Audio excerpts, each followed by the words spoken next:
여러분, 혹시 이런 말 들어보신 적 있으신가요? 엄마, 제발 그만 간섭하세요. 아빠, 그냥 좀 놔두세요. 사랑해서 해준 말인데 돌아오는 건 차가운 반응뿐일 때가 있습니다. 그 순간 부모님의 마음은 무너져 내리죠. 저는 30년 넘게 가족 상담을 해온 상담 심리사 박도연입니다. 그 오랜 시간 수많은 부모님들을 만나며 여러 사례를 통해 검증된 확실한 방법을 발견했습니다. 자녀가 부모를 무시한다고 느껴지는 순간에도 단 3가지만 바꾸면 오히려 부모를 존중하고 귀하게 여기게 된다는 것입니다. 실제로 72세 김정자 어머님이 계셨습니다. 딸이 늘 짜증을 내고 대화할 때마다 싸움으로 이어지니 눈물로 지내실 때가 많았습니다. 그런데 오늘 영상에서 알려드릴 3가지 방법을 차근차근 실천하시자 몇 달 뒤 딸이 이렇게 말했습니다. 엄마, 요즘은 엄마랑 이야기하는 게 좋아졌어. 여러분, 오늘 영상을 끝까지 보시면 자녀에게 무시당하는 부모가 아니라 존중받고 귀하게 여겨지는 부모로 달라질 수 있습니다. 앞으로도 저는 실제 사례와 검증된 방법을 계속 전해드리겠습니다. 구독 버튼 눌러주시고 여러분의 경험이나 궁금한 점은 댓글로 남겨주세요. 여러분의 이야기가 또 다른 부모님께 큰 힘이 될 수 있습니다. 그럼 지금부터 한 어머니의 이야기로 시작해 보겠습니다. 62세 김선희 씨는 평생 자식들만 바라보며 살아오신 분입니다. 남편이 일찍 세상을 떠난 뒤 홀로 2 아들을 키워내기 위해 새벽마다 반찬 장사를 하셨습니다. 등록금과 결혼자금을 마련하느라 손이 부르트고 허리가 굽어도 단 한 번도 자신을 위한 삶은 생각하지 못했죠. 그런데 요즘 김선희 씨는 큰 상처를 받고 계셨습니다. 큰아들은 한 달에 한 번 전화도 드물었고 둘째는 연락이 거의 끊겼습니다. 명절에 모여도 아이들은 스마트폰만 들여다봤습니다. 정성껏 차려낸 밥상 앞에서도 햄버거 시켜 먹겠다는 말이 툭 튀어나왔습니다. 그 순간 김선희 씨는 깊은 허무함이 밀려왔습니다. 내가 이렇게 정성을 다해도 이제는 나의 마음이 아무 의미가 없는 걸까? 평생을 바쳐 키운 자식들이 왜 이렇게 내 존재를 가볍게 여길까? 눈물이 왈칵 쏟아졌다고 합니다. 하지만 이런 사연은 김선희 씨만의 이야기가 아닙니다. 70대 이영자 어머님도 같은 아픔을 겪고 계셨습니다. 처음에는 아들이 해외에서 지내면서도 자주 연락을 주고받았습니다. 그런데 시간이 지나면서 통화 횟수는 점점 줄어들었고 보낸 메시지에도 답이 늦게 오거나 아예 답이 없는 날도 많아졌습니다. 그럴수록 마음은 더 서운해지고 어느 순간부터는 내가 뭘 그렇게 잘못했나 하고 스스로를 자책하기까지 하셨습니다. 여러분도 혹시 이런 경험 있으신가요?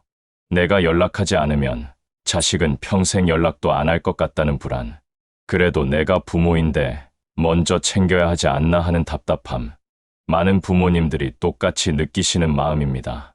그런데 놀라운 변화가 일어났습니다. 김선희 씨가 단 3가지 비밀을 실천했더니 무심하던 아들들이 먼저 찾아오고 먼저 전화를 걸어오기 시작한 겁니다. 그 첫 번째 비밀은 바로 먼저 묻지 않고 기다리는 것이었습니다. 처음 들으면 이렇게 생각하실 수 있습니다. 아니, 내가 연락하지 않으면 우리 애는 2달이고 3달이고 연락도 안 할 텐데 그러면 어떻게 하나요? 그 불안한 마음 충분히 이해합니다. 하지만 여기에는 중요한 심리학적 원리가 숨어 있습니다. 사람은 언제나 스스로 다가가고 싶을 때 더 큰 소중함을 느낍니다. 항상 부모가 먼저 연락하면 자식은 그것을 마치 공기처럼 당연하게 여깁니다. 그러나 부모가 한 발 물러서면 자식은 엄마, 아빠가 왜 요즘 조용하시지? 하며 오히려 신경 쓰기 시작합니다. 김선희 씨도 처음에는 무척 힘드셨습니다. 아침에 눈을 뜨면 습관처럼 전화를 걸 뻔하다가 간신히 참아야 했습니다. 혹시 무슨 일 있는 건 아닐까 하는 불안 때문에 밤잠을 설친 적도 있었습니다. 그런데 열흘째 되던 날, 큰아들이 먼저 전화를 걸어왔습니다. 엄마, 요즘 왜 연락이 없으세요? 어디 편찮으신 건 아니죠? 목소리에는 진심 어린 걱정이 묻어 있었습니다.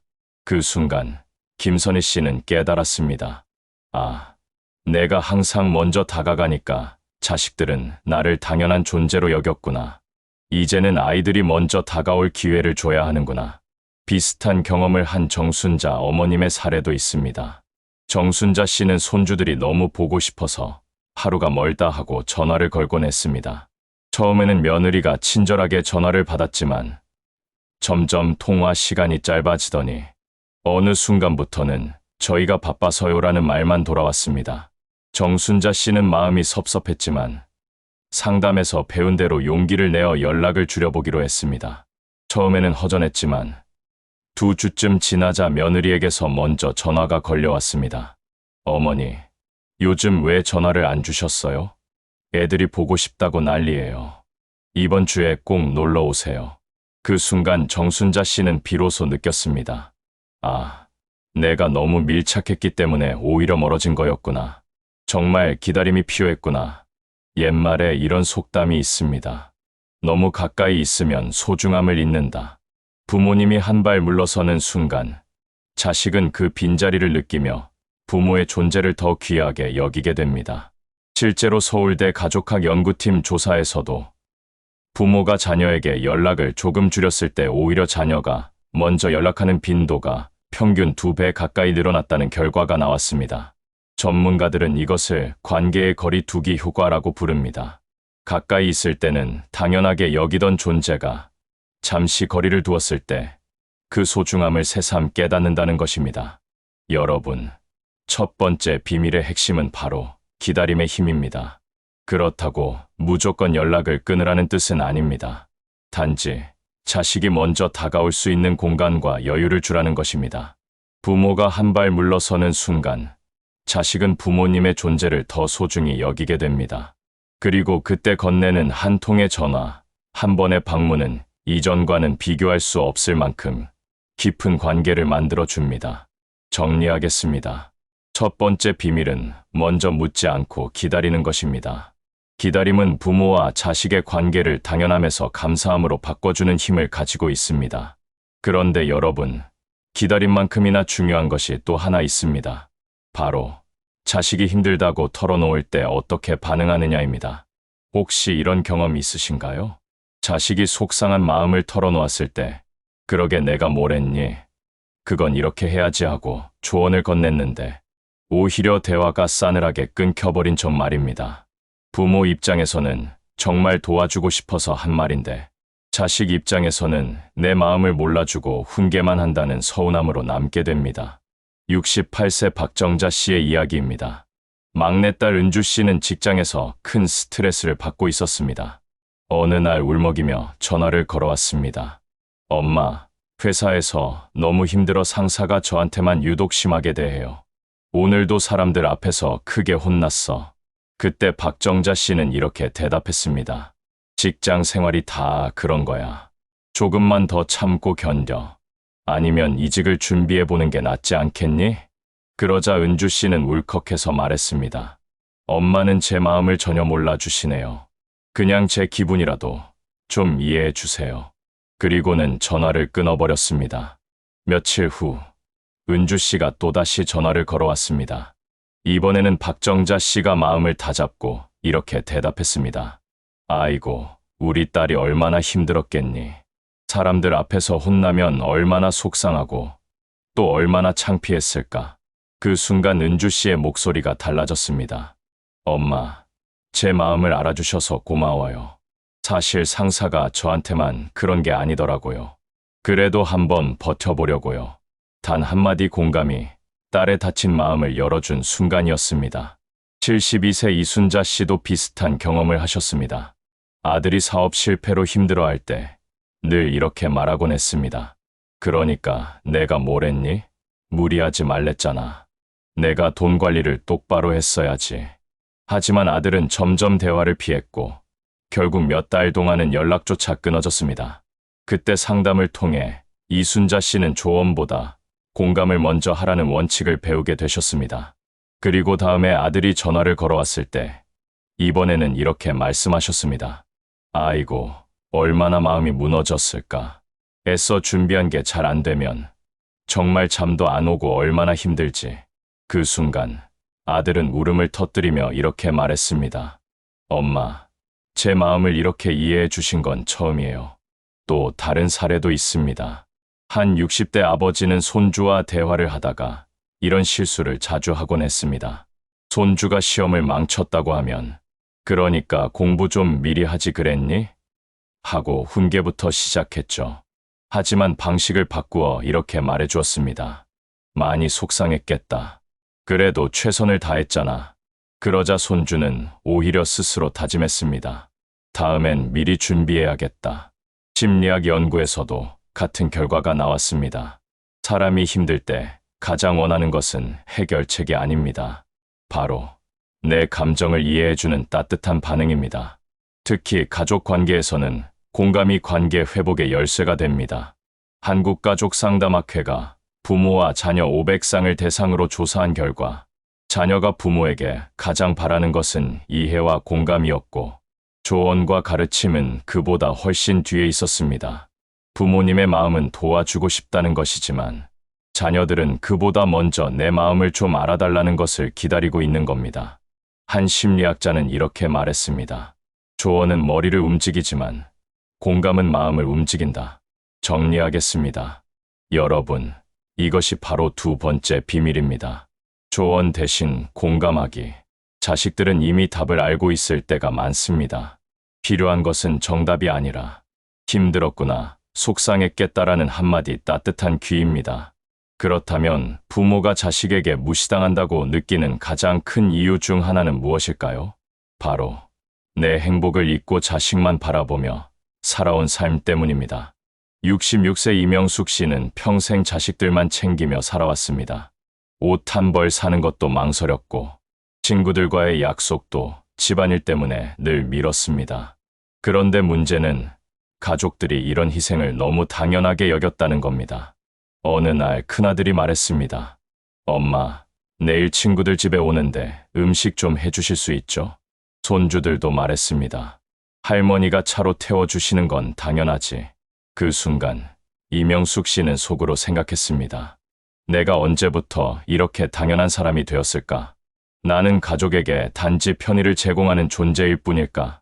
그래서 결심했습니다. 이제는 내 행복을 먼저 챙기자. 이명숙 씨는 젊었을 때 꿈꿨던 서예를 다시 시작했습니다. 주 3회 학원에 등록했고 주말마다 동호회 모임에도 나갔습니다. 처음엔 아들들이 의아해했습니다. 엄마, 갑자기 왜 그러세요? 연세 드신 분이 돌아다니면 위험하지 않아요? 하지만 이명숙 씨는 단호하게 말했습니다. 너희도 각자 하고 싶은 게 있잖니. 이제 나도 내 인생을 살고 싶어. 몇 주가 지나자 놀라운 변화가 일어났습니다. 이명숙 씨의 표정이 밝아졌고 목소리에도 활기가 돌기 시작했습니다. 저의 작품을 집에 걸어두니 손주들이 신기해하며 칭찬했습니다. 며느리까지 저도 배우고 싶어요라며 함께 학원에 다니기 시작했습니다. 무엇보다 크게 달라진 건 아들들의 태도였습니다. 엄마, 이번 주 수업 날이 언제예요? 그날은 제가 도와드릴게요. 예전에는 당연히 여기던 일들을 이제는 먼저 배려하기 시작한 겁니다. 70세 정순희 씨는 평생 가족의 뒷바라지만 하며 지냈습니다. 그런데 정작 본인의 생일조차 자식들은 선물 하나 챙기지 않았습니다. 엄마, 케이크는 내가 사갈게 하는 말조차 없었죠. 그러면서도 자식들은 자기 보고 싶은 공연은 다 보고 여행도 다니고 맛집도 빠짐없이 찾아다녔습니다. 정순희 씨는 그럴 때마다 속으로 생각했습니다. 나는 평생 너희만 챙겼는데 너희는 왜 나를 이렇게 당연한 존재로만 여길까? 하지만 놀랍게도 부모가 자기 삶을 풍요롭게 가꾸면 상황은 달라집니다. 자식들은 무시가 아니라 오히려 존경의 눈길로 바라보게 됩니다. 한 60대 아버지의 이야기입니다. 은퇴 후 그는 하루 종일 TV만 보며 지냈습니다. 자식들은 점점 대화를 줄였고 집 안은 냉랭해졌습니다. 그러던 어느 날 아버지가 자전거 동호회에 가입했습니다. 매주 라이딩을 나가고 대회에도 출전하기 시작했습니다. 자식들은 놀라며 이렇게 말했습니다. 아버지, 대단하세요. 저희도 같이 타도 돼요? 그 이후 집안은 달라졌습니다. 가족 대화가 다시 활기를 띠게 된 겁니다. 부모의 행복이 곧 가족의 활력으로 이어집니다. 하버드 대학에서 75년간 이어진 장기 연구에서도 부모가 자기 삶을 즐기고 의미 있는 활동을 할수록 자녀는 부모를 더 존중하고 따르고 또 행복한 관계를 유지한다는 결과가 나왔습니다. 부모가 자기 자신을 존중하는 모습이야말로 말로 하는 교육보다 더 강력한 가르침이 됩니다. 가족 상담 현장에서 저는 이런 말씀을 자주 듣습니다. 저는 평생 자식만 바라보고 살았는데 왜 저를 무시할까요? 사실 답은 간단합니다. 자신의 행복을 버린 순간 자식에게도 투명한 존재가 되기 쉽습니다. 반대로 부모가 자기 삶을 즐기고 빛낼 때 자식은 오히려 배우고 존경하게 됩니다. 심리학 연구에서도 같은 결과가 나왔습니다. 자기 돌봄을 실천하는 부모일수록 자녀로부터 더 큰 존중과 배려를 받는다는 사실이 확인되었습니다. 옛 성현들도 같은 지혜를 전했습니다.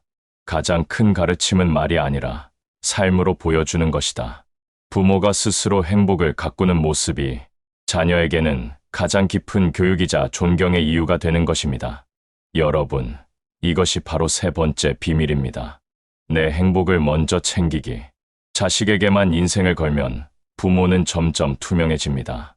하지만 부모가 자기 삶을 행복하게 가꾸면 자식들은 부모를 존중하고 또 배우고 싶은 존재로 바라보게 됩니다. 오늘 우리는 세 가지 비밀을 함께 살펴봤습니다. 첫째, 먼저 묻지 않고 기다리기. 둘째, 조언 대신 공감하기. 셋째, 내 행복을 먼저 챙기기. 혹시 지금 마음속에서 이런 생각이 들지 않으신가요? 과연 내가 실천할 수 있을까? 정말 자식과의 관계가 달라질까? 저는 수십 년간 상담 현장에서 수많은 부모님들을 만나왔습니다. 그리고 확실히 말씀드릴 수 있습니다.